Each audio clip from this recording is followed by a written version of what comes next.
Konnichiwa Sabates，話說有人問我點解咁耐冇擺片上嚟 YouTube 啦，咁我而家就拍翻啲片擺上嚟 YouTube。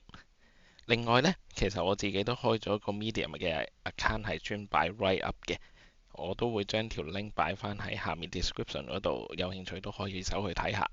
事不宜遲，咁我哋今日玩嘅呢就係 Head the Boss 一個叫 Take Down 嘅 exercise。我就已經 download 咗呢個嘅 zip file 㗎啦。unzip 完之後呢，其實佢會係一個 pcap file 啦。我哋可以用 browser 去打開佢。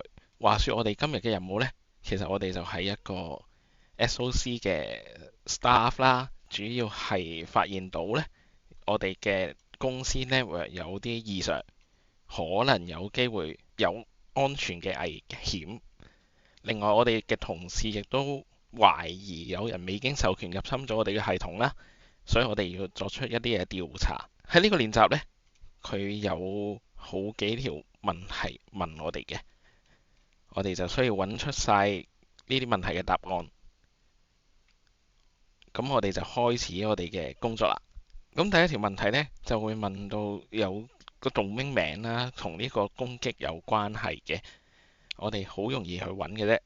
首先我哋打開翻嗰個 browser 啦，然後呢，我哋可以見到呢，其實我哋嘅 machine 呢，有用個 SMB 呢 connect 過去某一個 domain，嘗試去攞一個叫 azure_doc_open.vbs 嘅 file 嘅，所以呢，我哋已經可以揾到第一條嘅答案。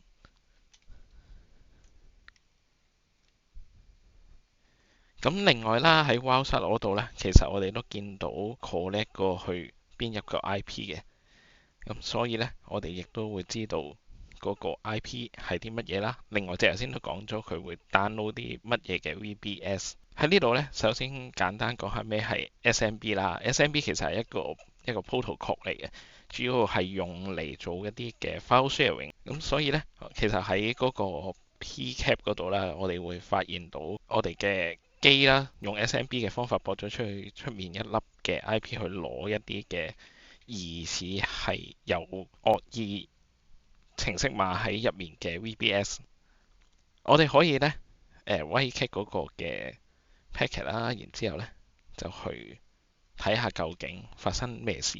最主要我哋可以見到啦，其實個 VBS 係做啲乜嘢呢？咁佢入面有一啲嘅 function 啦。好啦，另外呢，其實佢入面都會有其他嘢帶咗俾我哋知道嘅，特別係去到最底呢度啦，佢會 call 一個 PowerShell。咁個 PowerShell 佢做啲乜嘢呢？佢就係攞另一個網站嘅 file，然之後去 execute 佢嘅。我哋就睇翻嗰個問題啦。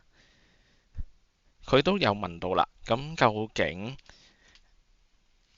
嗰個嘅 PowerShell 係第四條，嗰個嘅 PowerShell 做緊啲乜嘢呢？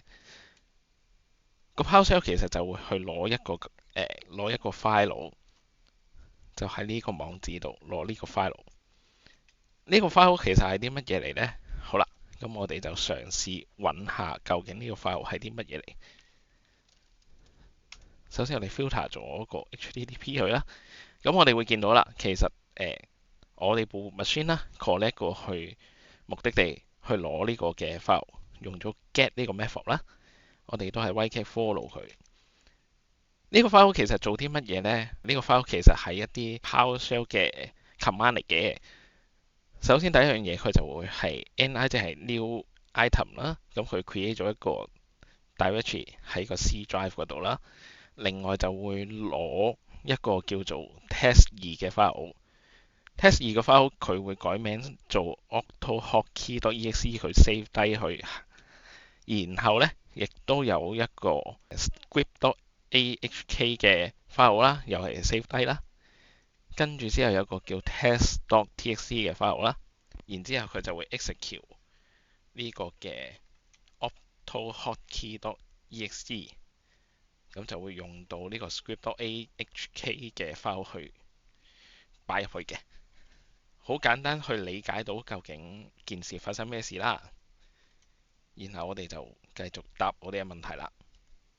咁我哋知道啦，個 PowerShell 會 collect 過去嗰個嘅 URL 啦，所以我哋答到啦。咁另外就係會 download 一個疑似正常嘅AutoHotkey.exe。咁即係頭先都講咗啦，其實個 AutoHotkey 咧，佢會 call 到個 script.ahk 嘅 file 嘅。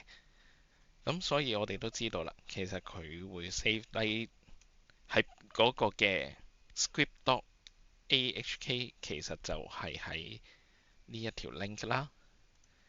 咁另外佢都會 save 低喺嗰個 C drive 入面嘅 RIM set 嘅 directory 入面。咁我哋都可以用 browser 去 export 翻呢一堆嘅 file 出嚟嘅。點樣 export 呢？其實就撳個 file 啦，export objects 啦，HTTP。咁呢度亦都會有正頭先我哋見到個 PowerShell 會 call 嗰個嘅網址嗰個嘅 file name 啦。即係頭先講到啦，其實嗰個 test2 其實係一個叫做 AutoHotkey 嘅 exe。咁我哋就 save 低佢啦。另外啦，咁呢個呢就係嗰個 script， 我哋都 save 低佢。咁之後呢，呢個會係一個嘅另一個 file， 我哋睇翻係啲乜嘢嚟先。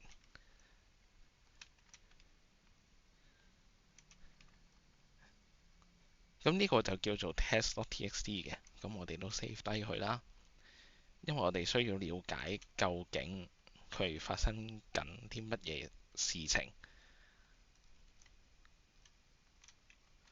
好，我哋嘗試去理解發生咩事啦。咁首先 AutoHotkey 佢會 execute， 咁我哋睇下 AutoHotkey 係做啲乜嘢先。AutoHotkey 其實就係一個攞嚟俾你 automate 去撳 keyboard 啊或者 mouse 啊咁樣嘅。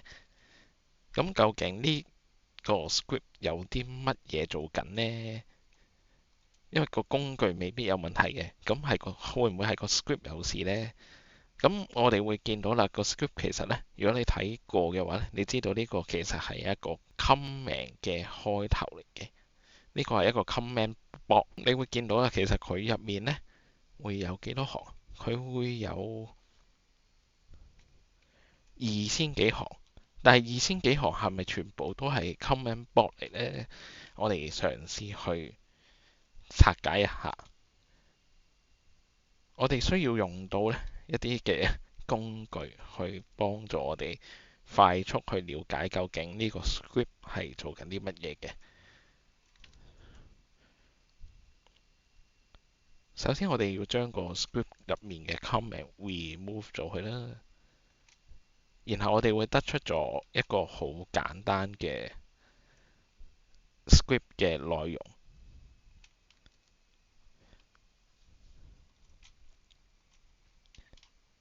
咁呢段 script 係做緊啲乜嘢呢？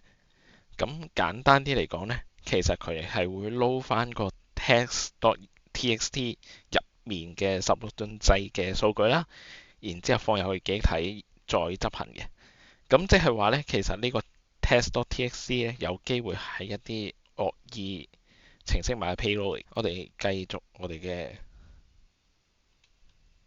答題。我哋嘗試將嗰個嘅 script.ahk 咧去揾下放上去 VirtualStore。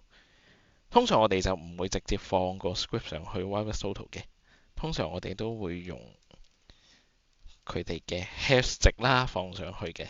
咁點解會咁做呢？因為如果直接放一個嘅 script 上去啦，咁有機會呢係將一啲嘅個人嘅資料都會擺埋上去，因為你唔會知道嗰個 script 入面有啲咩嘢噶嘛。而當然我哋自己拆開咗個 script 就知道我哋入面冇一啲 sensitive 嘅 data。咁但係通常牽涉到公司嘅話呢，我哋都唔會直接擺個 script 上去。通常我哋就會擺個 hash 上去嗰個嘅 VirusTotal。喺 VirusTotal 度 search 過啦，咁就會見到呢，佢會係一個叫做 Dart 機嘅 malware。咁我哋就會答到呢個嘅問題啦。佢叫做 Dart 機啦。咁睇翻佢嗰個嘅 TLSH 呢度就會有佢個 TLSH 啦。好啦，然之後我哋要了解究竟我哋有冇啲 data 外泄呢？我哋翻返去個 PCAP 嗰度，又係 filter HTTP 啦。咁其實我哋會見到啦，我哋嘅 machine 喺行完嗰個嘅 script.ahk 之後呢，我哋有嘢 send 咗過去一個 IP 係103.124.105.78。我哋試下 follow 佢睇下究竟發生咩事啦。我哋會見到呢，我哋嗰部 machine 呢 send 咗一啲奇怪嘢出去，而呢串奇怪嘢呢，疑似係做咗一啲嘅 encryption 啦，或者係做咗啲 Office key 嘅動作，令到我哋難以去拆解究竟我哋 send 咗啲乜嘢出去。呢啲都係一啲 attacker 常用嘅手法嚟嘅。attacker 會透過呢一啲加密啦，或者係一啲混淆嘅動作啦，去將一啲 data 擾亂成為一啲冇辦法睇得明嘅 data，從而去繞過防毒軟件啦，或者係一啲叫做 DLP 工具嘅追查，同時亦都令到防守者冇咁容易發現原來自己有一啲 sensitive 嘅 data 流出。好，我哋答翻個問題先。喺呢度呢，我哋會見到個 user agent 係啲咩呢？我哋就見到呢個係個 user agent 啦。咁我哋就可以答翻個 user agent。另外就係我哋正頭先都揾到嗰個嘅 IP address 啦，所以就可以答埋啦。呢個練習其實就係一個 easy level 嚟嘅。頭先講到呢個 Dart 機係個 malware 啦。咁究竟佢其實係做啲乜嘢嘅呢？我哋好快、好簡單去了解下啦。咩係 Dart 機啫？其實佢係一個 malware 啦。